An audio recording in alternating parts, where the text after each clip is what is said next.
Assalamualaikum warahmatullahi wabarakatuh. Selamat pagi Bapak Ibu sekalian.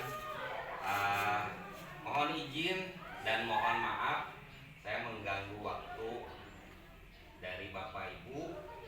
Tujuannya adalah pertama adalah untuk mempresentasikan pengibasan modul 1.4 yaitu mengenai budaya positif di sekolah. Saya kira ini penting di sekolah kita karena ada beberapa hal mungkin yang saya baru ketahui pada akhirnya menemukan di modul ini dan sepertinya bagus untuk kita terapkan ke depan. Nah, yang pertama mungkin ini kita lihat konsep utama model budaya positif. Nah, secara konsepnya budaya positif itu dibagi menjadi 1, 2, 3, 4, 5, 6, 7.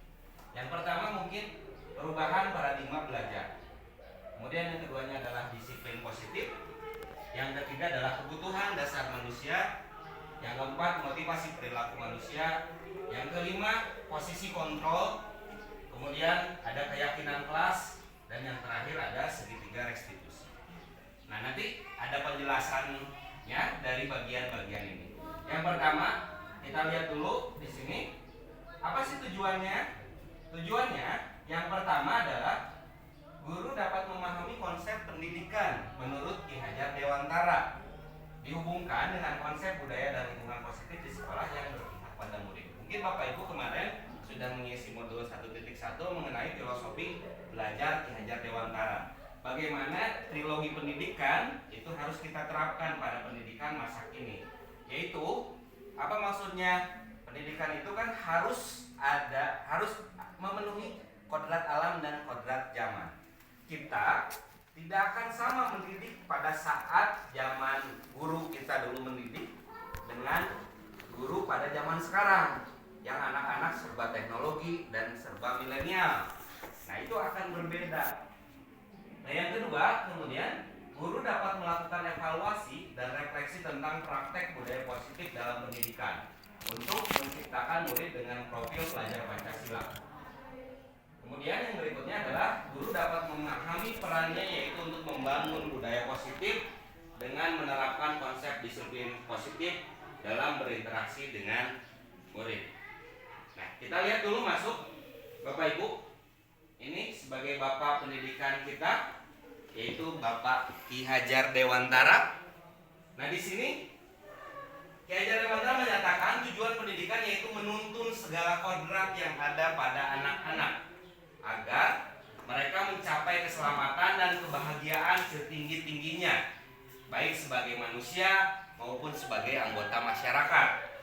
Pembelajaran yang dirancang berdasarkan pada prinsip pembelajaran yang terdiferensiasi sehingga setiap siswa belajar sesuai dengan kebutuhan dari tahap perkembangannya untuk mewujudkan profil pelajar Pancasila. Nah, ini untuk perubahan paradigma belajar. Kemudian kita masuk ke tujuan budaya positifnya. Nah, apa sih tujuan positif? Pertama adalah budaya positif di sekolah bisa membentuk karakter murid, guru, dan visi misi sekolah.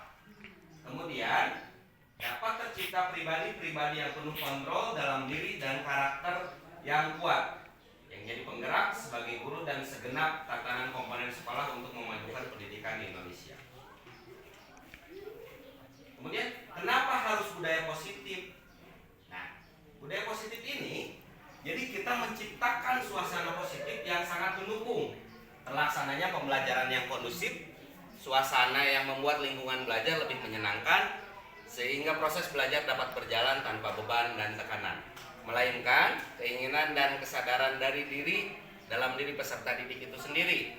Suasana positif juga akan membentuk karakter positif peserta didik sehingga akan menjadi budaya positif peserta didik dan budaya positif lingkungannya.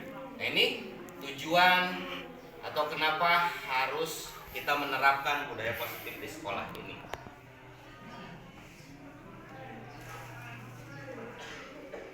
Budaya positif secara pengertiannya adalah nilai atau keyakinan dari kebiasaan-kebiasaan di sekolah yang berpihak pada peserta didik sehingga peserta didik menjadi peserta didik yang menjadi pribadi yang bijaksana dan bertanggung jawab.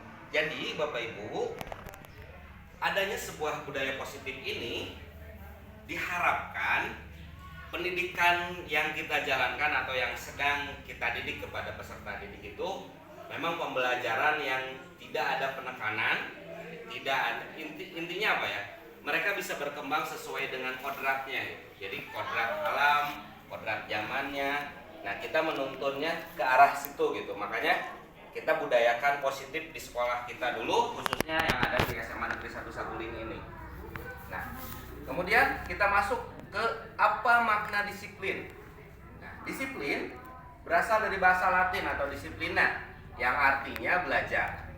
Makna asal dari kata ini berkonotasi dengan disiplin diri dari murid-murid Socrates dan Plato. Disiplin diri membuat orang menggali potensinya menuju sebuah tujuan apa yang dia hargai. Namun dalam budaya kita makna kata disiplin telah berubah menjadi sesuatu yang dilakukan seseorang pada orang lain untuk mendapatkan kepatuhan. Kecenderungan umum adalah menghubungkan kata disiplin dengan ketidaknyamanan, bukan dengan apa yang kita hargai atau pencapaian suatu tujuan mulia.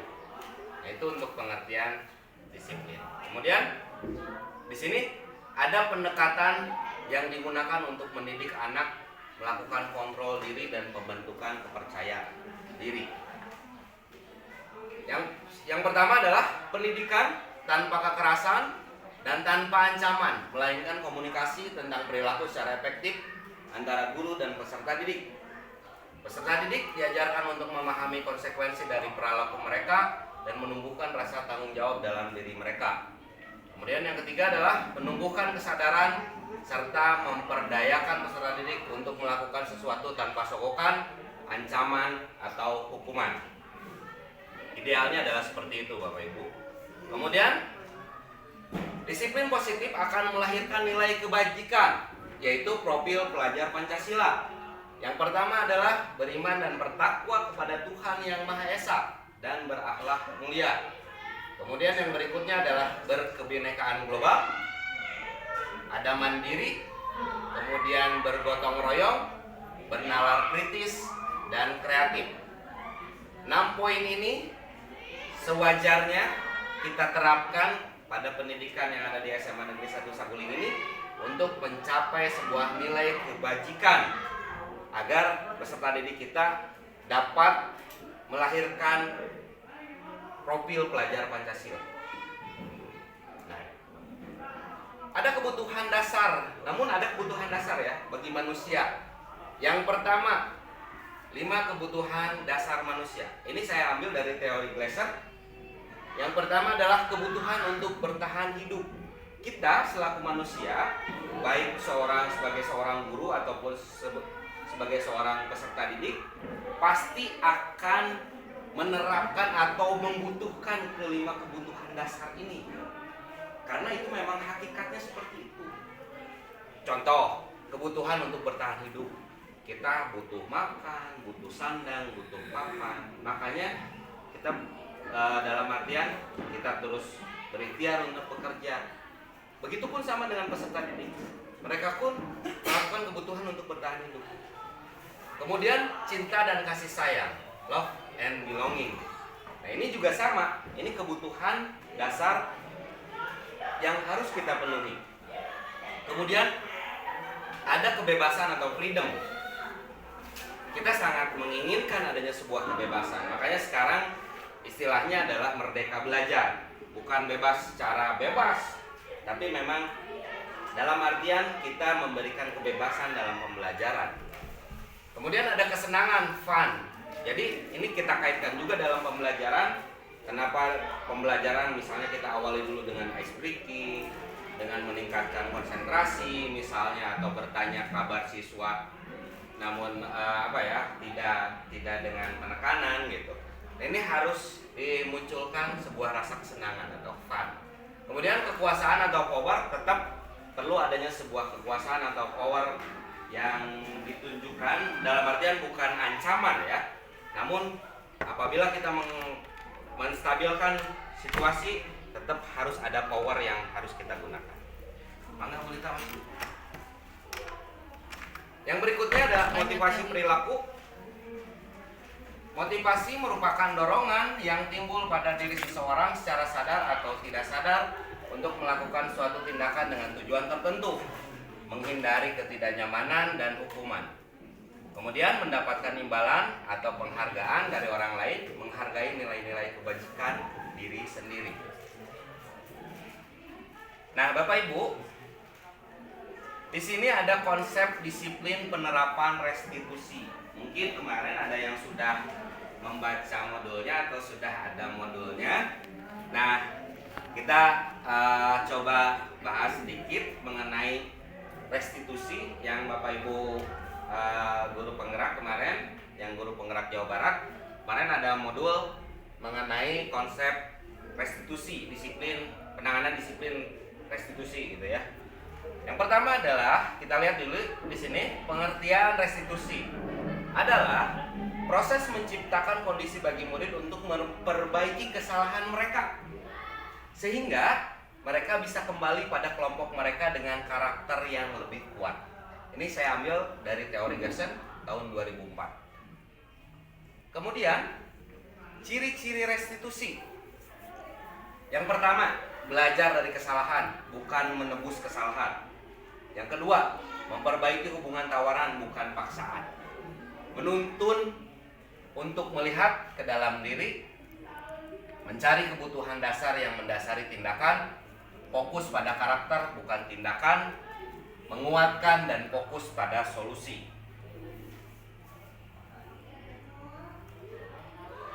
Perbedaan. Kita lihat di sini. Contoh kasus siswa sering terlambat di sekolah. Kita gunakan yang ada beberapa di sini kategorinya. Bapak Ibu bisa lihat bagaimana ini misalnya masuk ke hukuman. Ini masuk ke konsekuensi dan bagaimana penerapan secara restitusi. Yang pertama kita lihat contoh kasus siswanya adalah sering terlambat masuk sekolah. Hukuman, ini yang masuk kategori hukuman. Guru menghukum siswa tersebut lari keliling lapangan 3 kali. Guru memberi tindakan langsung. Lambat, silakan lari keliling lapangan basket selama 3 kali, 3 putaran atau 3 keliling. Nah, itu masuk ke dalam kategori hukuman. Kemudian yang kedua adalah konsekuensi. Guru memberikan konsekuensi untuk membuat tugas sesuai mata pelajaran di jam siswa itu. Terlambat 3 kali lipat. Guru tegas dan siswa menghormati peraturan. Kita ambil contoh seperti dahulu. Misalnya ada siswa yang terlambat. Silakan kamu menulis di buku. Saya tidak akan terlambat lagi. Saya tidak akan sampai 1 kaca penuh. Atau misalnya 1 buku penuh. Nah, itu namanya konsekuensi Bapak Ibu. Kemudian, nah ini restitusi. Guru menanyakan keyakinan kelas. Jadi sebelumnya Bapak Ibu harus membuat dulu keyakinan kelasnya yang sudah disepakati oleh kelasnya masing-masing. Disepakati oleh peserta didiknya dan disepakati oleh kita juga. Guru menanyakan keyakinan kelas atau dirinya dan membantu siswa menyelesaikan masalahnya. Guru bukan dan siswa menghormati dirinya dan orang lain. Jadi pada saat restitusi ini, pertama tanyakan dulu keyakinan kelasnya. Kemarin di keyakinan kelasnya tertulis tidak? Ada tidak? Ada Pak? Atau ada Bu? Kalau misalnya melanggar bagaimana? Ya, kalau melanggar jadi kita mencoba mencarikan solusi kepada peserta didik tersebut. Nah, berdasarkan teori kontrol oleh Dr. William Glasser, ada 5 posisi kontrol yang sering diterapkan oleh guru dalam berinteraksi dengan siswa. Ini ada 5 posisi kontrol guru Bapak Ibu. Yang pertama, guru sebagai penghukum. Yang kedua, pembuat rasa bersalah. Yang ketiga, guru sebagai teman. Guru sebagai pemantau, guru sebagai manajer. Kita lihat di sini, guru sebagai penghukum dalam 5 posisi kontrol guru. Guru sebagai penghukum, menggunakan ancaman, hukuman fisik atau verbal untuk memaksa kepatuhan. Membuat rasa bersalah, membuat siswa merasa bersalah atas perilaku mereka dengan menyalahkan mereka secara terus-menerus. Ciri-ciri teman yang teman mencoba menjadi terlalu dekat dengan siswa, kehilangan otoritas sebagai guru. Pemantau fokus pada aturan dan pengawasan, kurang membangun hubungan dengan siswa. Nah, idealnya Bapak Ibu dalam 5 posisi kontrol ini kita sebagai manajer. Jadi menekankan tanggung jawab siswa, membangun hubungan positif dan menggunakan konsekuensi secara logis. Nah, ini contohnya, contoh penerapan 5 posisi kontrol guru. Kita lihat yang sebagai penghukum. Patuhi aturan sekolah, lalu berdiri di depan kelas misalnya. Itu sebagai guru, sebagai penghukum. Kemudian pembuat rasa bersalah, ini contohnya. Berapa kali Bu Guru harus memberitahu kamu? Bu Guru kecewa sama kamu. Nah, itu biasanya si anak-anak ya langsung jelek deh, jelek. Diam. Teman, ada juga yang teman. Ayolah tertib, buat Bu Guru bangga kali ini. Tapi kadang-kadang kalau seperti itu, tetap kelas masih berantakan gitu kan. Nah, memantau, ini contohnya. Kamu sudah melanggar apa peraturan dan konsekuensinya. Ini agak lembut lah. Memang idealnya ini guru sebagai manajer, idealnya. Bagaimana caranya? Apa kamu tahu kesalahanmu? Kira-kira bagaimana kamu akan memperbaiki kesalahan ini? Dilakukan secara konsentrasi dan kompak seluruh warga sekolah. Ya, jadi dalam 5 posisi kontrol ini Bapak Ibu memang posisi ideal adalah sebagai seorang manajer. Hanya ini memang perlu kekompakan kita semua. Dalam artian pada saat siswa atau peserta didik melakukan sebuah kesalahan, kita gali dulu kesalahannya apa. Kita lihat dulu, analisa dulu. Latar belakangnya kenapa sih ini selalu terlambat gitu. Kemudian analisa lagi keluarganya gimana salah ini. Jadi kita tidak menjustifikasi terlebih dahulu si peserta didik tersebut melakukan sebuah kesalahan. Idealnya adalah seperti itu. Kemudian, nah, hanya saja mungkin Bapak Ibu sudah pernah membuat keyakinan kelas di kelas. Ada yang sudah pernah membuat? Sudah? Voxel sudah pernah membuat. Jadi keyakinan kelas adalah seperangkat nilai, norma, dan harapan bersama yang disepakati oleh seluruh anggota kelas, baik guru maupun siswa. Ini seperti sebuah perjanjian tidak tertulis yang menjadi pedoman bagi semua orang dalam berinteraksi dan belajar di kelas. Keyakinan kelas ini berfungsi sebagai kompas yang menuntun semua anggota kelas menuju tujuan bersama. Saya ambil contoh, saya buat keyakinan kelas bulan kemarin. Misalnya silakan dibagikan sebuah stick note, dibagikan peserta didiknya. Silakan kamu mengisi ini, harapan kamu untuk kelas ini apa, atau misalnya kamu pengennya seperti apa gitu. Nah, banyak yang mengisi jangan membuli gitu, jangan membuli, harus menghargai sesama teman. Kemudian kalau pinjam pulpen kembalikan, kalau meminjam barang kembalikan, wajib memakai minyak wangi. Kemudian ada lagi yang kalau masuk ke kelas sendal dan sepatunya dibuka, contoh-contoh ya. Kemudian lagi membayar uang kas tepat waktu. Nah, nanti Bapak Ibu yang hal-hal kesepakatan atau keyakinan kelas seperti itu tinggal kita identifikasikan atau klasifikasikan. Oh, si ini tidak mau dibully, berarti kita rubah nih dari peraturan kelas ke keyakinan kelas. Dirubahnya pada saat sini nggak mau dibully, berarti kita buat saling menghormati sesama teman. Nah, itu wajib dilakukan, berarti sepakat tidak? Sepakat. Kita ketuk palu. Oke. Nah, tinggal kita buat lagi keyakinan kelasnya. Jika ada yang melanggar, konsekuensinya bagaimana? Kita tanyakan kepada mereka. Kalau ada yang melanggar, saya siap untuk membersihkan kelas selama 1 minggu misalnya. Seperti itu. Memang itu sudah saya lakukan di kelas 12 Bapak Ibu. Jadi kalau pernah lihat yang sticky note yang warna hijau di pinggir di pinggir board, itu kemarin saya buat bulan-bulan kemarin. Itu saya buat keyakinan. Pertama dari peraturan kelas dulu, itu mulai dari dilarang, jangan. Nah, kemudian setelah itu kita sepakati naiklah ke keyakinan kelas. Keyakinan kelas nanti identifikasinya, oh berarti kita harus saling menghormati. Kemudian dilarang buang sampah. Nah, kata-kata seperti dilarang, jangan, nah kita rubah lagi ke arah yang lebih positif lagi gitu. Seperti dilarang buang sampah dilarang buang sampah, berarti kita rubah kata negatif itu menjadi kata positif. Dari dilarang berarti menjadi menjaga kebersihan kelas. Nah, hal-hal yang seperti itu baru saya praktekkan dalam mapel saya gitu. Jadi pada saat misalnya gini, karena ada yang mengisi pada saat guru di depan tidak boleh ada yang keluar kelas misalnya, atau keluar atau masuk. Nah, kebetulan kan pas itu dengan keinginan kita misalnya. Kita sepakati, kita arahkan. Oke, baik. Kalau misalnya Bapak sudah di depan dan ibu guru yang lain sudah masuk, konsekuensinya apa? Mereka yang buat. Baik, Pak, konsekuensinya saya akan tunggu di luar saja. Saya akan mengerjakan di luar saja agar tidak mengganggu yang lain. Oke, sepakat? Sepakat, kita sepakati. Nah, sudah itu kan enak.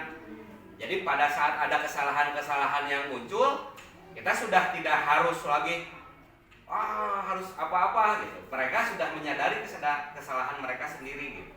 Misalnya ada yang masuk ke kelas langsung pakai sendalnya dipakai atau alas kakinya dipakai, ya sudah tidak usah bilang lagi. Teman-temannya sudah, kamu berarti menemani piket hari ini gitu.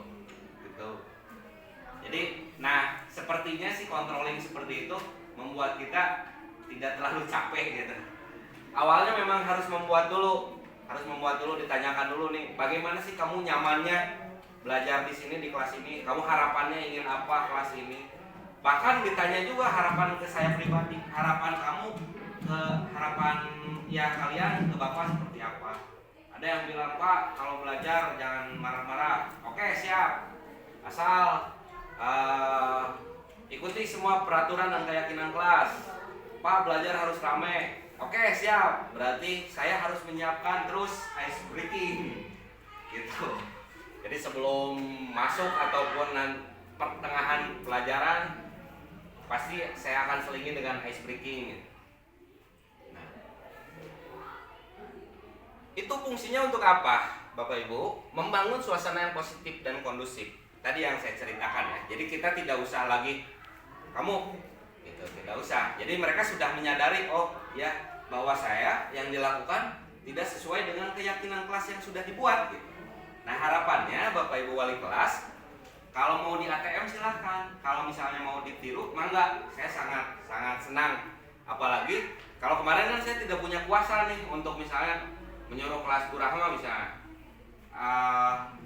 keyakinan kelasnya sudah dibuat, tapi kan saya hanya bisa ya sudah tempel di pojokan aja gitu, tempel di pojokan yang tidak mengganggu dinding. Nah, harapannya kalau misalnya Bapak Ibu berminat untuk menerapkan keyakinan kelas, nanti dibuat agak lebih bagus lah gitu. Jadi pada saat ini teh udah bisa dibaca, oh ini keyakinan kelasnya ini. Tapi jangan dipermanenkan, karena nanti kita akan evaluasi dalam waktu, boleh 1 bulan sekali, boleh 3 bulan sekali. Silakan Bapak Ibu, sekiranya memang itu sudah tidak relevan, boleh kita buat kesepakatan lagi yang baru dengan poin-poin, misalnya poinnya, oh ini masih relevan nih untuk digunakan, silakan gunakan lagi. Kalau ini sudah tidak relevan karena anak-anak sudah patuh misalnya ke kelas, sudah tidak menggunakan alas kaki karena untuk kebersihan kelas, itu berarti silakan boleh dihilangkan atau direvisi ke yang lebih tinggi. Nah, kemudian meningkatkan rasa tanggung jawab. Keyakinan kelas mendorong siswa untuk bertanggung jawab atas perilaku dan pembelajaran mereka sendiri.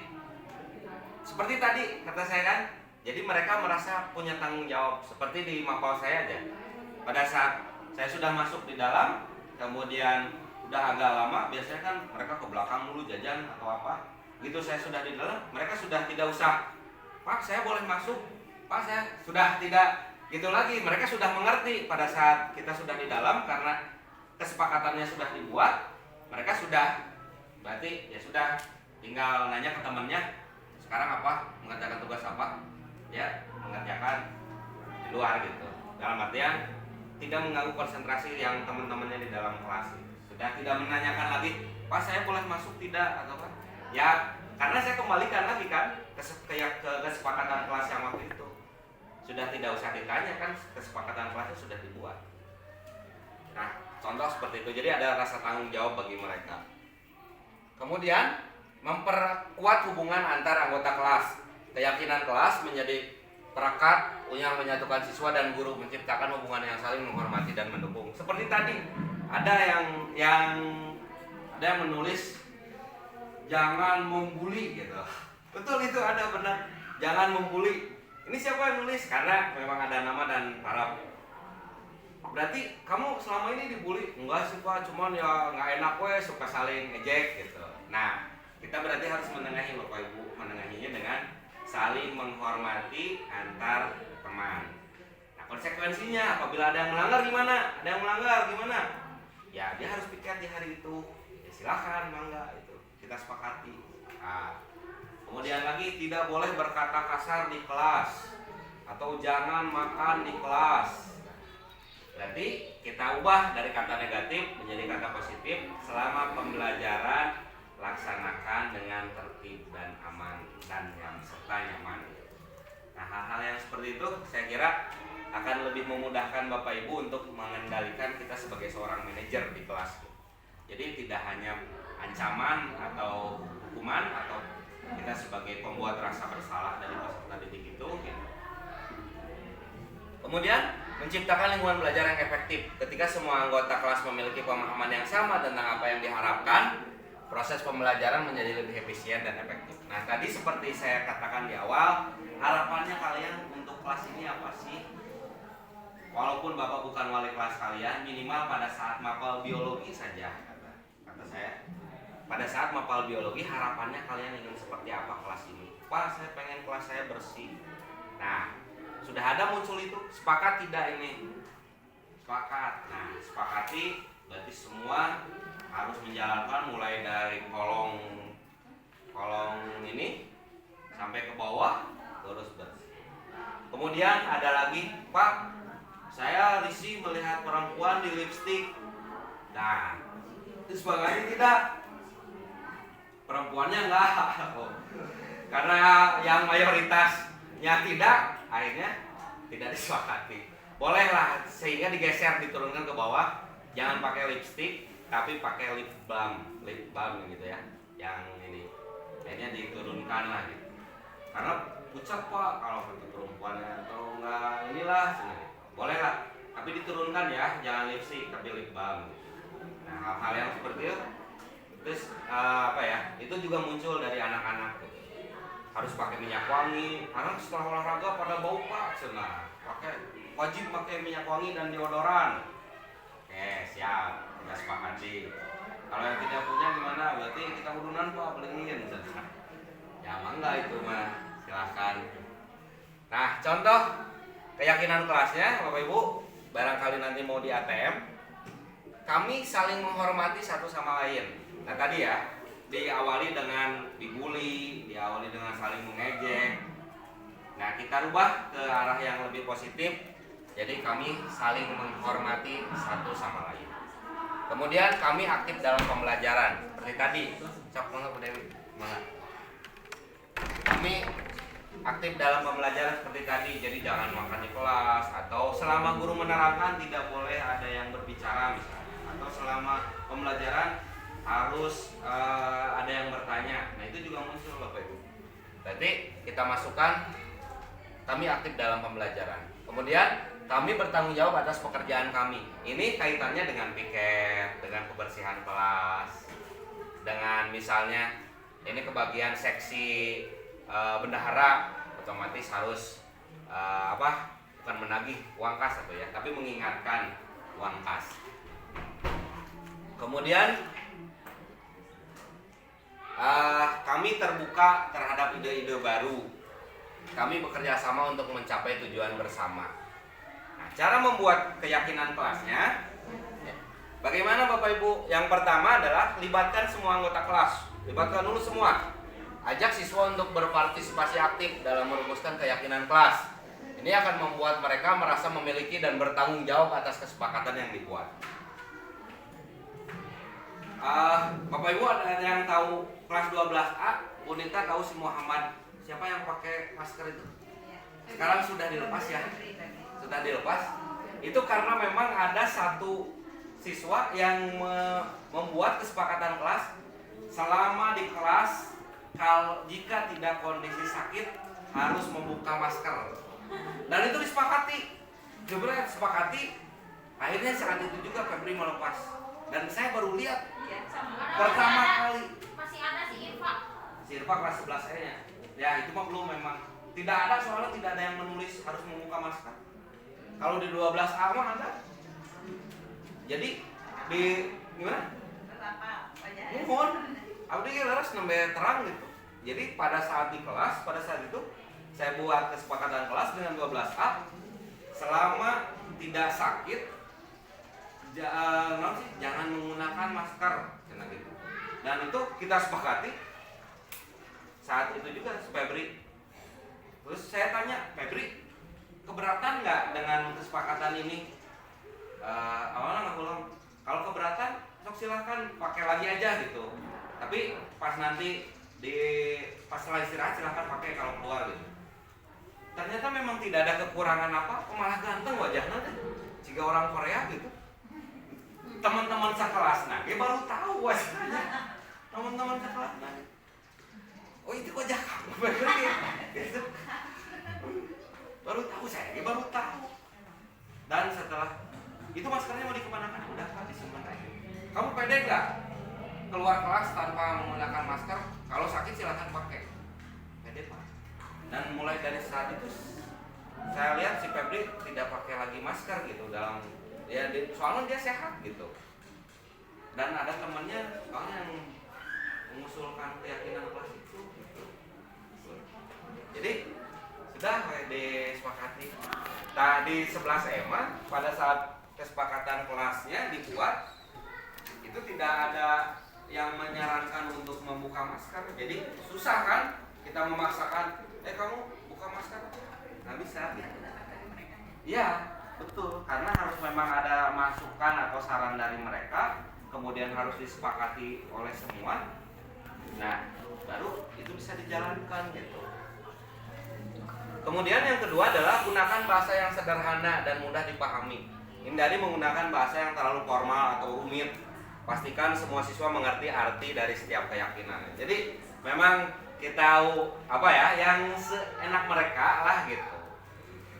Tapi tidak melanggar juga gitu, tidak melanggar juga secara normanya gitu. Ya pokoknya masuk dibuat nyaman, dibuat bahasanya yang mudah dimengerti gitu. Pada intinya bagaimana kesepakatan itu mereka buat, timbullah sebuah keyakinan bahwa saya harus bertanggung jawab. Saya menulis ini, tapi saya melanggar. Ada yang lucu, si Bilal 12D. Bilal tuh menulis kalau misalnya pinjam pulpen harus dikembalikan. Padahal si Bilal pelakunya gitu. Ada yang seperti itu. Karena mungkin mentok yang dia tahu itu mungkin. Akhirnya dia nulis sendiri sama teman-temannya. Padahal itu DPO-nya si Bilal. Ada yang seperti itu juga. Hal-hal unik gitu. Nah, buat keyakinan kelas yang relevan dan spesifik, sesuaikan keyakinan kelas dengan konteks pembelajaran dan nilai-nilai yang ingin ditanamkan. Jadi memang yang relevan lah ya Bapak Ibu. Misalnya gini, saya ingin kelas ini ada AC-nya, ya kan tidak relevan lah sejauhnya. Saya ingin kelas ini ada sofa dan tempat tidur di belakang, kan itu saya kira tidak relevan lah. Dan ya maksudnya tidak masuk lah gitu. Itu bisa didiskualifikasi. Tidak kita buat kesepakatan. Kemudian visualisasikan keyakinan kelas, buat poster atau gambar yang menggambarkan keyakinan kelas dan pajang di tempat yang terlihat oleh semua siswa. Nah ini karena memang kebetulan makanya saya diseminasi ke Bapak Ibu di sini. mudah-mudahan bisa ditiru di ATM gitu. Nanti Bapak Ibu bisa buat kesepakatan kelas dengan kelasnya, wali kelas, dan nanti bisa buat di Canva misalnya, dibuat poster di Canva kemudian tempel. Jadi Bapak Ibu pada saat ada yang melanggar, nanti teman-temannya juga pada laporan, Bu sini melanggar ini keyakinan kelas ini gitu. Karena di mapal saya juga sudah banyak yang laporan, nah ini laporan gini tidak sesuai dengan kesepakatan kelas. Ya siap, konsekuensinya ya tinggal ditanya aja yang kemarin sepakati apa. Nah harapannya ini bisa di ATM oleh Bapak Ibu. Jadi buat nanti bisa ada posternya di kelas tuh, keyakinan kelas. Nanti ada contohnya. Nah ini saya contohnya ya. Manfaat menerapkan keyakinan kelas: meningkatkan prestasi belajar siswa, kemudian mengurangi masalah disiplin, membuat proses pembelajaran lebih menyenangkan, membuat karakter siswa yang lebih baik. Ini saya buat ini dari Rifki atau asli deh, 12B ya. Saya pastikan saat pembelajaran akan memperhatikan guru saat menjelaskan. Kemudian ini dari Cindy Sledeo. Boleh gak? Sok kue silahkan lah. Kalau kamu nyamannya pengen disebut seperti itu atau menulis seperti itu, silahkan. Ini Sledeo. Saya pastikan mengerjakan tugas tepat waktu. Kemudian saya usahakan sholat tepat waktu. Saya selalu berusaha menjadi siswa yang baik dan rajin untuk saat ini dan kedepannya. Ini Rifki. Kemudian Keisha, saya membayar uang kas tepat waktu. Kemudian ini dari Sipa, saya pastikan selalu mentaati peraturan yang ada di kelas ini. Jadi kalau saya sih ini buatnya, jadi silakan buat dari kertas yang kemarin sticky note, kemudian naik lagi ke kertas berwarna, tapi ini silakan bentuk jadi bentuk hewan gitu, jadi bentuk hewan. Jadi Pak, nah itu diajar origami kan biologi. Jadi ada anu kelinci gitu kan, ada yang kodokan gitu, ada yang hati. Pak boleh hati nggak? Boleh kan, itu hati itu dianggaplah bagian organ manusia gitu. Hati. Nah ini contoh dari keyakinan kelasnya yang sudah saya buat dengan kelas 12D. 12D juga ada, hanya tidak saya masukkan. 12C juga sama. Nah ini Bapak Ibu yang sudah pernah melihat mungkin segitiga restitusi.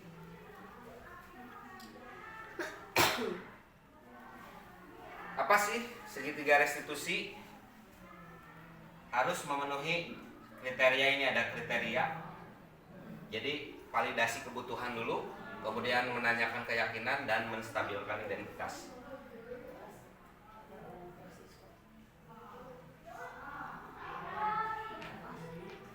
Oke.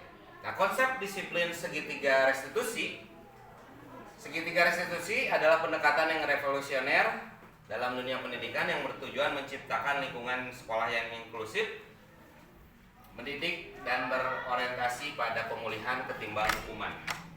Pendekatan ini membantu sekolah untuk mengatasi konflik, pelanggaran, dan masalah perilaku siswa dengan cara yang positif dan membangun. Oke. Harapannya adalah segitiga restitusi ini kita terapkan di sekolah kita gitu. Apa ya itu segitiga restitusi? Segitiga restitusi adalah sebuah proses menciptakan kondisi bagi murid untuk memperbaiki kesalahan mereka, sehingga mereka bisa kembali pada kelompok mereka dengan karakter yang lebih kuat. Proses ini terdiri dari 3 langkah, yaitu menstabilkan identitas. Pada langkah ini, guru membantu murid untuk merasa dihargai dan dihormati meskipun mereka telah melakukan kesalahan.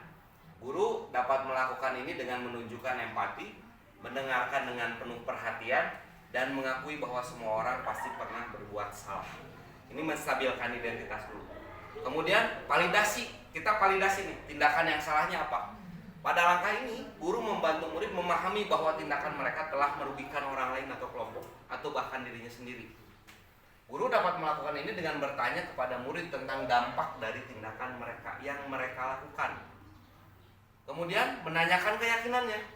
Pada langkah ini, guru membantu murid untuk mengidentifikasi nilai-nilai dan keyakinan yang mereka pegang. Guru dapat melakukan ini dengan bertanya kepada murid tentang apa yang mereka percayai tentang perilaku yang benar dan salah. Jadi ditanya dulu, menurut kamu hal yang seperti ini benar atau salah? Salah, Pak. Terus solusinya gimana? Solusinya seperti ini. Nah, kayak tadi lah contoh tadi pagi kisah yang nyata pada saat Rizwandi itu kelas 11D ya. Iya. Pas selamat itu sering hadir terlambat sekolah. Dan kebetulan yang menanganinya ada Pak Tommy, Pak Usin dan saya. Di situ menanyakan dulu, Rizwandi, kenapa kamu sering terlambat dan tidak mengikuti sholat duha?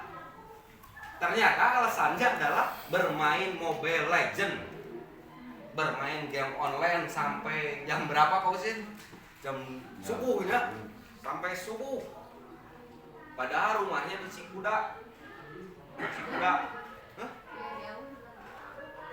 Ya maksudnya tuh bandingannya kalau misalnya dengan yang berangkat dari Batu Jajar gitu kan, siswa yang dari Batu Jajar itu kan lebih jauh gitu kan. Ternyata alasannya adalah karena memang bermain game online Mobile Legend. Itu Rizwandi itu tadi pagi, Rizwandi dan siapa tadi satu lagi? Dipki bermain. Nah, kita tanya dulu nih, harus ini dulu ya. Jadi tidak menyalahkan dulu. Jadi menanyakan dulu kenapa kamu datang terlambat terus. Kemudian validasi tindakan yang salahnya. Apa sih yang salah menyebabkan kamu misalnya datang terlambat? Oh ternyata dia bermain Mobile Legends sampai subuh. Nah itu real. Tadi pagi gitu. Tadi pagi baru kita menangani peserta didik datang terlambat dan tidak sholat duha. Kemudian tanyakan dulu keyakinannya, salah nggak ini tuh gitu, bener apa salah, gitu kan? Nah bener apa salah gitu kan? Nah ternyata salah gitu. Meyakini, ya nggak apa-apa, sok aja pas selamat, nggak apa-apa, ya sok ambil foto. Meyakini kan? Ya saya salah, tapi kenapa kejadian itu diulangi terus? Nah itu nanti akan ada proses penanganan selanjutnya. Tapi minimal kita terapkan dulu dari segitiga restitusi ini gitu. Nah kemudian tujuan dari segitiga restitusi ini adalah untuk membantu murid belajar dari kesalahan mereka dan menjadi pribadi yang lebih baik tentunya. Harapannya seperti itu. Proses ini tidak berfokus pada hukuman, melainkan pada pengembangan karakter dan tanggung jawab. Jadi kita ada solusi ya, Pak Usin. Kita akan berkomunikasi dengan orang tuanya gitu. Jadi tidak langsung menjustifikasi kamu ini, tidak. Tapi kita komunikasikan dulu. Alhamdulillah untungnya Pak Usin sudah mempelajari modul tentang budaya positif. Jadi tenang aja, kita akan berkomunikasi dengan orang tuanya.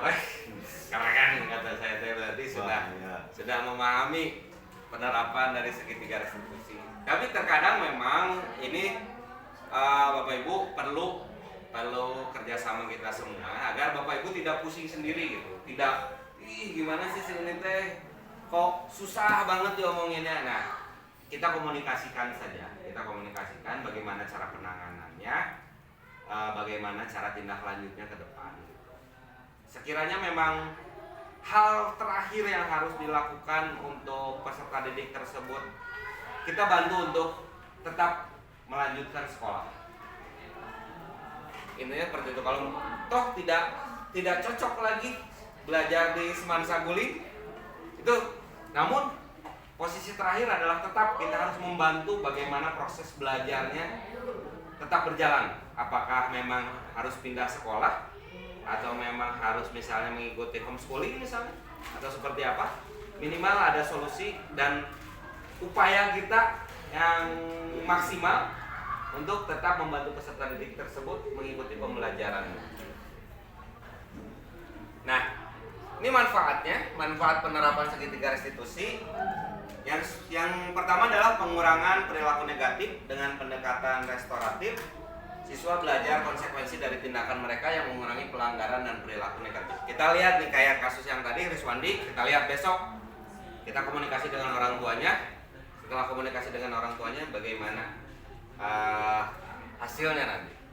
Peningkatan kemampuan sosial. Melalui pendidikan budaya positif, siswa mengembangkan keterampilan sosial seperti empati, komunikasi yang baik, dan penyelesaian masalah. Kemudian pengembangan karakter. Pendekatan ini membantu siswa mengembangkan karakter yang kuat dan fokus pada nilai-nilai positif seperti kejujuran, integritas, dan empati. 4. Peningkatan keamanan dan kepuasan. Lingkungan sekolah yang berpusat pada segitiga restitusi mempromosikan perasaan keamanan dan kepuasan siswa. Mengatasi bullying. Pendekatan restoratif membantu mengatasi permasalahan bullying dan mencari akar masalah dan memberikan solusi bersama. Nah, baru kemarin ada di kelas 10B ya, 10B ini, 10B kebetulan baru tahun ini kita memiliki peserta didik non muslim. Dan saya bilang saat kedua-duanya, ada yang membuli kamu di kelas? Tidak, Pak. Teman-teman kamu gimana? Baik, pada baik semua? Baik, Pak. Tidak menyebut alhamdulillah baik. Alhamdulillah baik. Tapi dia menyebutkan insya Allah, Bu. Kamu namanya M ya? M, kamu nanti tidak akan pindah kan? Karena rumah kamu agak jauh dari sekolah ini. Insya Allah tidak, Pak. Dia menyebutkan insya Allah. Saya juga hafal asmaul husna apa. Ya sudah tidak apa-apa. Tapi teman-temannya tuh maunya tepuk tangan lah gitu. Nah, bukan dari bapak loh ya, sudah gitu kan. Tapi pada intinya teman-teman kamu baik kan, ke L dan M baik, Pak.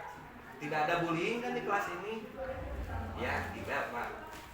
Oke, saya juga mengingatkan ke teman-temannya yang lain bahwa kita tuh Indonesia tuh tidak hanya memiliki satu agama, tapi kita memiliki 6 agama yang diakui oleh pemerintah. Dan kita harus belajar menghargai perbedaan.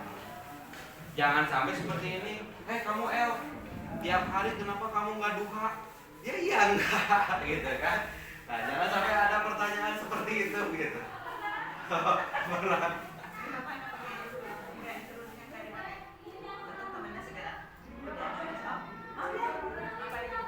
Saya yang pernah nyuruh duha. Iya, ya karena memang kita kan tahun pertama lah, seolah tahun pertama dan saya pun pada saat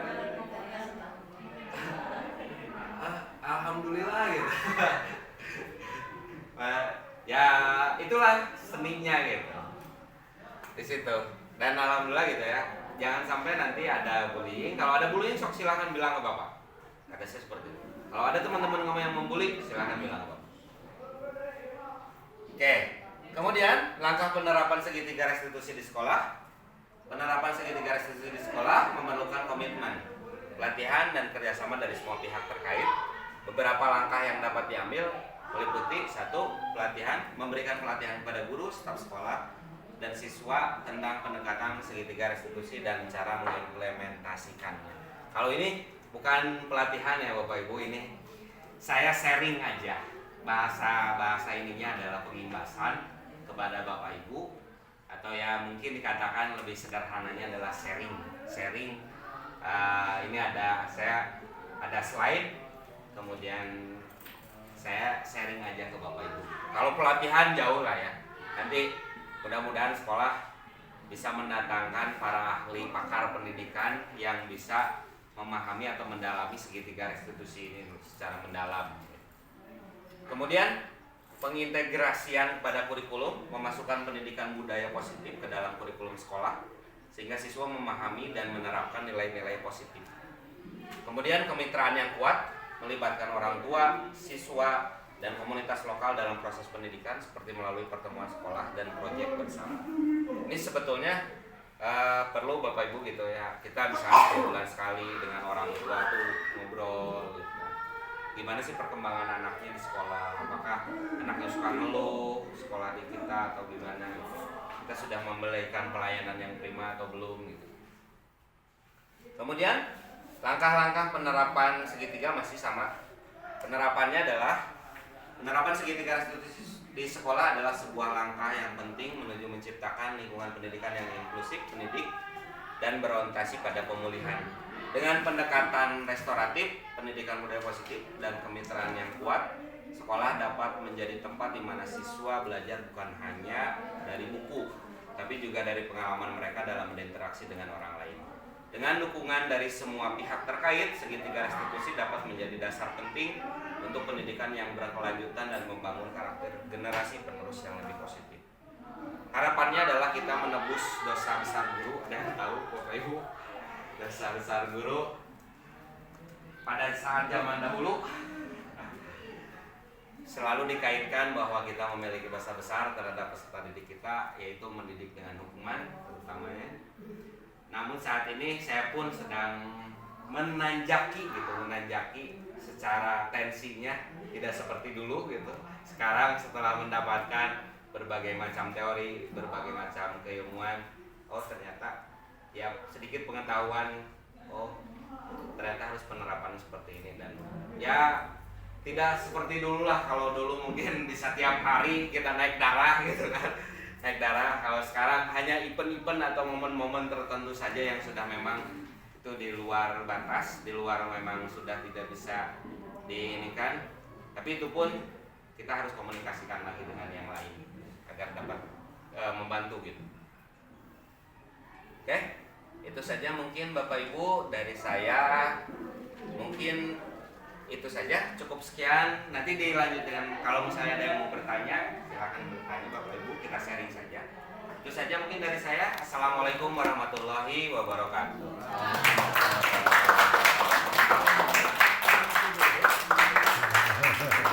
Ada yang mau bertanya? Kalau apa? Ya, mana ya? Pak, kayaknya saya mah udah deh. Udah? Udah cuma tidak pakai suami saya bapak gitu. Ah, iya. Suami aku jadi wali kelas dari tahun kemarin udah sama. Iya. Ada apa ya? Kayak ada kesepakatan. Nah, itu betul Pak Gajar. Betul. Gak ditulis jadi tulisan. Ya. Ya betul Pak Gajar. Gini, kadang kita seperti ini Pak Gajar. Ya saya pribadi lah. Sebetulnya pada saat penerapan segitiga restitusi, 5 kontrol guru, kita teh sudah pernah ini teh gitu. Nah, secara teorinya, oh ternyata untuk menyusunnya tuh atau tahapannya atau dalam istilah ininya sintaknya, secara sintaknya kita tuh belum tersusun rapi. Tuh, sama halnya seperti kita pada saat penyusunan sintak, ya Bu Rahma ya. Saya belum mengikuti PPG waktu itu. Kita sudah pernah ini melakukan PPLT. Kan ya aclok-aclokan gitu kan, lompat-lompat gitu kan. Ya betul Pak Fajar memang seperti itu. Nah disinilah fungsi saya untuk memberikan sharing lah gitu, pengimbasan kepada Bapak Ibu gitu. Nah, jadi ini pengimbasannya seperti ini. Terima kasih Pak Fajar untuk pertanyaannya. Mungkin ada lagi dari Bapak Ibu yang lain? Saya Ya. Saya tertarik dengan tadi tulis restitusi. Ya, kan kebetulan tadi juga saya menyaksikan ya berkaitan dengan Triswandi. Saya nggak akan membahas Triswandi, tapi ada membahas satu ya. Saya juga ini juga share link juga dengan yang ada di sini, bukan hanya ke Pasar aja. Ada satu kasus di mana si anak ini di kelasnya benar-benar diam banget gitu. Terus bahkan saya juga dapat informasi banyak dari semua guru yang mengajar di kelas itu bahwa siswa tersebut emang diam. Tapi dia secara penampilan dia yang emang kurang rapi, juga rambut juga yang udah ada warna dan sebagainya kan. Kemudian juga ditegur satu kali, coba itunya rambutnya dirapikan dan juga dihilangkan warnanya. Rambut dirapikan tapi warna tetap masih ada. Nah, terus dia itu selalu izin ke wali kelas, yaitu dengan alasan satu sakit, terus ada kepentingan keluarga. Posisi di situ sebagai wali kelas selalu mengizinkan. Pas ketika ada perekaman absensi, ternyata dia itu juga alfa, juga banyak. Direkam secara keseluruhan tiap bulan, setiap minggunya itu ada alfa, ada izin, ada sakit, ada. Nah, akhirnya wali kelas itu bertindak, di mana memanggil si anak tersebut. Dan sebagai wali kelas pun merasa curiga karena satu di kelas dia ini pendiamnya bukan pendiam yang kategori ini, tapi ada satu hal yang janggal gitu ya, lihat dari sikapnya. Terus kedua juga dari dari dia bicara pun sama kan gitu ya. Pada akhirnya memanggil anak tersebut, dan kebetulan tidak menggunakan BK, ruang BK, karena saya wali kelas itu saya sendiri menggunakan ruang UKS karena berdasarkan karena saya mau mengajar di tempat yang lain. Tapi saya gunakan hal itu untuk menggali siswa tersebut, dan itunya siswa tersebut itu dipanggil, kamu apakah ada pembulian di kelas, apakah kamu merasa gak ada teman, karena kayak kamu itu menyendiri terus gitu, kayak seolah jauh dari teman kelas kamu kan gitu. Nah, ibu ingin sok sekarang kamu itu terbuka saja kan gitu, katanya aman, tidak ada atau dari kelas yang lain mereka gitu. Karena kalau dilihat kamu itu kategori dalam satu minggu itu cuma 2 kali sekolah kan gitu ya.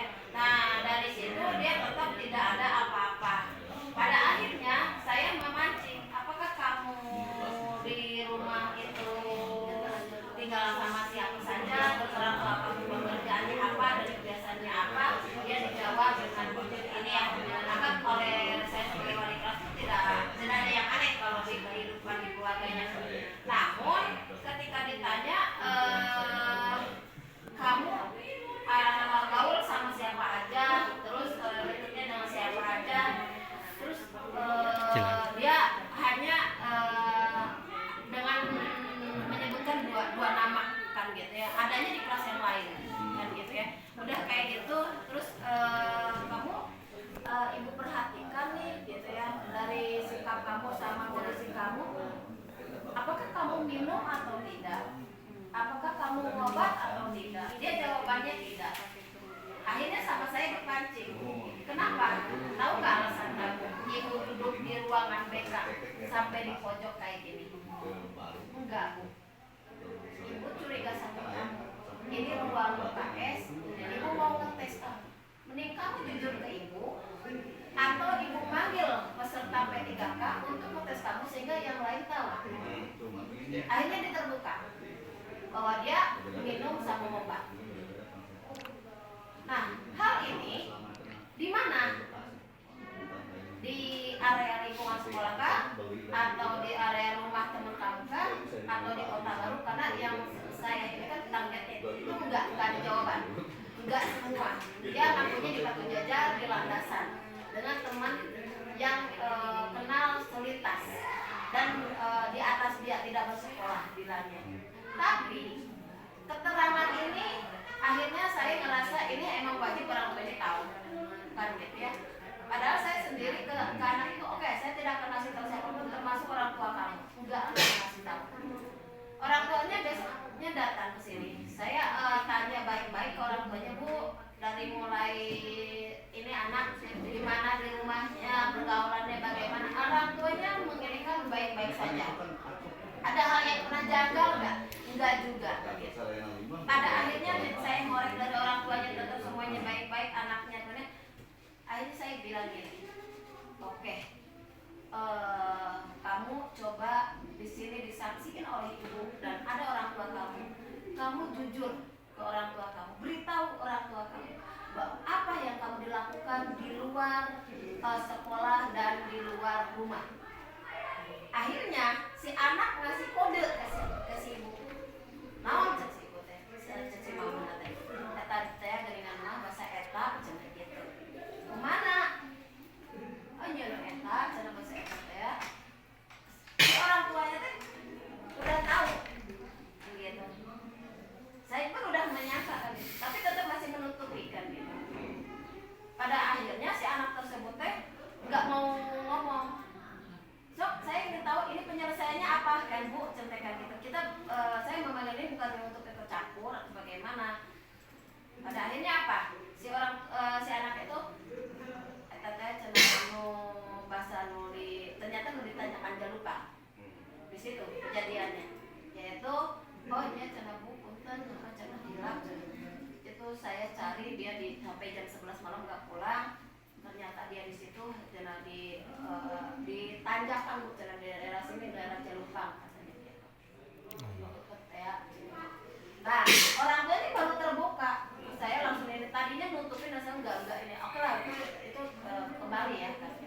Nah, saya sebagai wali kelas, terus si anak juga pada akhirnya kamu katanya di Batu Jajar, kenapa itu di Jalupang? Terus di mana dia? Itu kamu tahu? Itu tadi kamu minum obat di mana? Di Kota Baru. Itu kumaha cek itu. Iya, di beberapa tempat. Nah, akhirnya saya tuh ngerasa saya sebagai wali kelas merasa itu hama. Ya, dan masih curiga bahwa dia bukan hanya dia sendiri takutnya ada yang satu kelas atau di beda kelas gitu. Tapi dia tetap digali dulu. Nah, bagaimana caranya saya selaku wali kelas untuk hal itu bisa tergali dan menangani anak seperti ini gitu. Oh iya, baik. Itu aja mungkin itu pada akhirnya Mak. Oke, terima kasih. Bu Rahma, tepuk tangan dulu untuk Bu Rahma. Pertanyaannya luar biasa ya. Sebagai wali kelas menemukan hal yang memang permasalahannya agak cukup rumit gitu. Bahwa si peserta didik memang efek dari obat Bu Rahma seperti itu. Pertama itu ya. Tapi Bu Rahma tidak langsung menjustifikasi dulu dan pilihan yang tepat pada saat mengambil ruang UKS gitu kan. Pilihan yang tepat karena dalam tanda kutip tidak langsung menjawabkan menjudge bahwa kamu tuh peminum, kamu tuh pecandu gitu kan, tidak. Nah, itu sesuai dengan pertama memvalidasi dulu. Validasi dulu, kita gali dulu informasinya. Kita gali dulu informasi sejauh mana pengakuan atau misalnya dia berbuat kesalahan atau tidaknya, kita akan tahu. Tadi terbukti dengan penggalian informasi dari Bu Rahma, alhamdulillah ketemu beberapa contoh kasusnya yang dilakukan oleh peserta didik tersebut. Yang kedua, keyakinan dulu kan, menanyakan keyakinan, salah nggak apa yang kamu lakukan? Ya salah, kan langsung menyadari kan. Nah, disinilah kita menstabilkan identitasnya lagi. Maksudnya apa? Dalam istilah menstabilkan identitas, kita tidak menyalahkan dulu, tapi bagaimana caranya memotivasi dia untuk bangkit. Penanganannya adalah karena memang sudah agak kompleks Bu Rahma. Saya menyarankan mungkin nanti penanganan dengan BK dulu, karena memang itu harus pendalaman psikiater. Karena memang kaitannya kalau dengan kita, dengan guru yang belum memiliki ilmu konseling, itu akan berbelit-belit tadi. Akan berbelit-belit jawaban. Tapi dengan keilmuan konseling nanti akan ada beberapa yang bisa tergali dan terjawab. Itu yang pertama. Yang kedua nanti bisa komunikasi dengan Usin selaku wakil kesiswaan, nanti kita cari formulasi seperti apa sih solusinya. Kalaupun toh memang si peserta didik ini masih tetap dengan kondisi yang sama, kita bantu untuk proses pembelajaran yang ke tahap berikutnya saja. Itu mungkin kalau saran dari saya untuk penerapan segitiga restitusi ini. Jadi kita tadi sudah bagus tindakan dari Bu Rahma, sudah tepat gitu. Jadi tidak mendaunkan dulu, karena gini ada yang hal misalnya dia udah tahu kita melakukan kesalahan, tapi kita tegur di tempat yang ramai misalnya. Wah kamu ini. Nah itu sebetulnya itu menjatuhkan. Nah itu sudah tepat, penanganannya sudah dibawa ke ruang UKS. Kemudian kenapa? Karena kita sudah tahu kan bahwa ciri-cirinya. Oh ini gini. Makanya kita tadi bukan mengancam, bukan timbul ancaman, bukan. Hanya untuk memvalidasi, menggali informasi Pak. Itu saya kira sudah tepat. Terima kasih. Itu saja mungkin. Ya, mangga. Assalamualaikum warahmatullahi wabarakatuh. Waalaikumsalam warahmatullahi Terima wabarakatuh. kasih Pak CGP telah menjelaskan tentang segitiga restitusi. Terus terang ya, apa yang menjadi pengalaman belajar di masa lalu itu kadang-kadang terbawa di masa depan Pak. Besar saja. Jadi dengan saya melihat penjelasan dari Bapak itu sangat sistematis ya, sangat terperinci gitu ya, apa yang Bapak jelaskan. Terkadang kita itu punya batasan emosi apa ya. Nah, ketika saya mengajar kadang-kadang dulu mungkin guru-guru dulu gitu ya, cenderung sifatnya menghukum. Ya, saya jadi salah satu korban ya. Terkadang tidak terasa ketika di kelas juga gitu ya. Kalau memang lagi nggak stabil emosinya, langsung menjudge gitu Pak, langsung menjudge ke anak itu. Lah, atau gimana lah itu namanya, jadi sesuatu yang memang tidak mengenakan buat anak. Ya, tetapi memang itu yang pernah saya alami dulu gitu ya. Ketika misalkan berbuat kesalahan sedikit, langsung dilempar dengan penghapus, baik yang penghapusnya yang kayu ataupun yang kain misalkan ya. Nah sampai sekarang itu terkadang, tapi kok tidak jadi masalah kalau saya dulu gitu ya. Bahkan ketika saya ngasih tahu ke orang tua, bahkan ditambah, saya ditempeleng gitu Pak ya, saya ditempeleng. Tapi ketika kita berbuat lembut, contoh gini contohnya, ketika ada kepala sekolah di atas, itu kejadian nyata ya, menyuruh anak untuk membuka baju, jaket maksudnya. Kaset, gelis, kaset, cik punten, buka jaketnya, nggak didengar itu Pak. Iya. Nggak didengar, beneran itu Pak. Nggak didengar ketika saya, terkadangnya mana? Buka jaket, baru didengar. Saya juga tapi sejuk sekali Pak apa yang Bapak jelaskan. Memang menjadi guru itu sesuatu hal yang memang susah, harus panggilan jiwa gitu ya Pak ya. Ketika Bapak menjelaskan segitiga restitusi ini, ya saya harus banyak belajar lagi ternyata untuk membuat anak merasa dihargai oleh kita, kemudian tidak langsung menyalahkan, dieksplorasi dulu lah intinya apa yang mereka alami, apa yang mereka lakukan tersebut. Sangat sejuk Pak, kalau setiap guru seperti itu. Mungkin contohnya gini, Bapak Ibu wali kelas ketika ada data dari Bu Ina ya, mungkin minta di-share aja ke grup orang tuanya masing-masing. Terkadang nantinya namanya ayeuna cenah di-share namanya ayeuna. Jadi kalau misalnya udah di-share per bulan, insya Allah. Jadi Bapak Ibu teh, Bapak Ibu itu orang tua atau wali, oh anak saya ini. Jadi mereka mungkin punya data lah gitu ya, punya data. Dan nggak menyalahkan sekolah juga. Terkadang kadang-kadang Bapak mau baru nge-share, padahal saya udah ketemu dari lama. Contoh seperti si Adit, si Adit kan, Adit, orang tua itu ngomongnya itu Pak lebih jago dari DPR. Ya, lebih jago dari DPR. Dia pernah mengalami dan 2 kali 3 kali. Harusnya Pak sekolah ini bahkan seperti memberi saya kan ya orang tua oh iya baik Pak ya. Intinya menggurui misalkan harusnya Pak gini sekolah itu. Bukan hanya masalah Pak prestasi, lupa ada acaranya prestasi Adit Mas ya. Acara ya maksudnya intinya Nampulita itu Adit ya. Terus Dirbas. Kalau Dirbas itu memang anaknya, kalau orang tuanya pengajar juga pendidik. Lembut Dirbas itu ya orang tuanya sampai kok astagfirullah mungkin abi nolapat atau kumaha pokoknya nama intinya akhlak lah sih kalau memang akhlak gitu ya, Islami lah gitu pokoknya. Nah seperti itu Pak, bagaimana mungkin caranya supaya kita bisa menerapkan, apa mungkin diterapkan setiap hari atau gimana? Terkadang ada terlintas ya Pak langsung sih begitu. Pak alasnya udah gitu, kayak gitu lah gitu ya. Ya seperti itu. Makasih ya Pak. Ya, terima kasih Pak Wasin. Kalau biasa pertanyaan Pak Wasin. Kawasan Wasin. Jadi gini Wasin. Memang ada tipe dari peserta didik Pak. Jadi ada yang tipe baru memulai kenakalan itu. Ada yang tipe coba-coba, ada tipe kelas menengah, ada yang tipe kelas kakap Pak. Gitu. Jadi kita pun harus mengenali, makanya kita perlu mendiagnosa kan, si peserta didik itu perlu mendiagnosa. Karena seperti tadi yang Pak Husin katakan, Kasep, gelis, buka jaketnya kepada yang sudah kelas awakan. Nah, Didengar tidak Pak? ya, dengan kepala sekolah yang ngomong.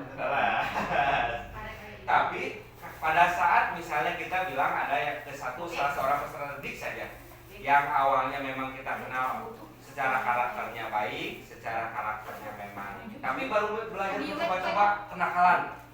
Kita ingatkan, Taiwannya kesini. tinggal buka langsung Pak. Endingnya mau lihat di Pak. Gitu.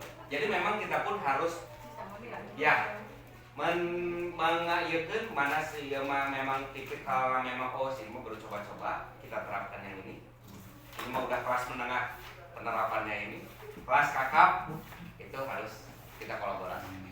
Jadi penanganan juga beda-beda ya Pak. Laras Pak. Terbiasa ini Terbiasa sadayana di buku rata Pak. Kami sadayana di buku rata. Kalau tadi kau sih coba-coba baca di buku haknya terus ampun terus lapar. Oh, Mau nangis ya? dari Nangis. Oh ya siap. Ya. Terus ya kita ambil contoh. Saya pada saat belum mengikuti CGP ya Bu ya. Saya menangani waktu itu memang kejadiannya pas jam Rahma ada 2 siswi yang satu tertidur di kelas, sering tertidur di kelas dengan inisial S. Yang satu lagi memang sudah kelas kawakan LI. Itu sudah kelas kawakan. Pada saat kita kasih treatment yang sama ya Bu Rahma ya. Kita kasih treatment yang sama, yang satu mah dengan wajah yang datar dan tidak berekspresi apapun, yang satu lagi sampai nangis sesegukan. Nah, disitulah kita bisa klasifikasikan mana siswa yang memang baru mencoba, baru yang sudah terbiasa, sudah kelasnya kelas kakap. Nah itu memang secara disiplinnya penindakannya memang harus bertahap Pak, harus memang levelnya beda-beda gitu Pak. Iya mah cekap sok buka jaket nah, jelis kaset, milih, oke, ayat guru anu nukur, tos Pak, sok, latas ke bawah. Ya. Enjingnya mau yang itu Pak. Oh ben kan anu kelas wah kawan gitu. Gitu Pak. Penanganannya memang kita harus identifikasi dulu, kenali dulu. Nah, kita akan menemukan kerjasama di buku rata. Itu saja mungkin Bapak Ibu, terima kasih. Mohon maaf pada segala kekurangannya, mohon maaf kata-kata yang salah itu dari saya pribadi, yang benar hanya milik Allah Subhanahu wa taala. Harapannya adalah ingin tercipta sebuah budaya positif di sekolah kita di SMA Negeri 1 Saguling. Kita bekerja bersama, berkolaborasi. Bila ada satu masalah tentang peserta didik, kita sharingkan bagaimana solusi dan pembesaran. Itu saja mungkin. Nanti kalau untuk slide-nya, mangga Bapak Ibu kalau perlu nanti saya share slide-nya di grup sekolah. Itu saja. Terima kasih. Bila hadir hidayah. Wassalamualaikum warahmatullahi wabarakatuh. Jadi, yuk, tengah bisa. Siap. Ada foto. Buat sertifikat dong Pak, buat